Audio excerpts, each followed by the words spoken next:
नमस्कार मित्रांनो. आज असं मी पाहिलं की महाराष्ट्रात बी-जे-पी एकदम टॉपला आहे.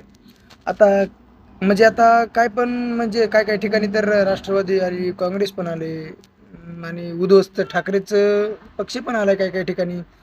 पुन्हा जो कट्टर हिंदुत्ववादी होता राजसाहेब ठाकरे, त्याला राजसाहेब म्हणायची पण मला लाज वाटायली आहे.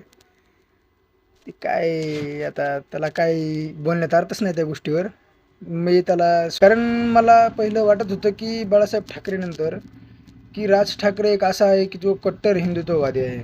पण तो उध्वस्त ठाकरेसोबत गेला. मग उध्वस्त ठाकरे तर काँग्रेससोबत आहे आणि आता हे जे रणवे आहेत का नाही, हे चमचे झालं, चाटणारे झालं, ई-व्ही-एम हॅक म्हणणारे झालं. आता वन साइड तर बी-जे-पी निवडून आली. पण ह्यांचे आता सुरू झालं, की ई-व्ही-एम हॅक, ई-व्ही-एम हॅक. काय आता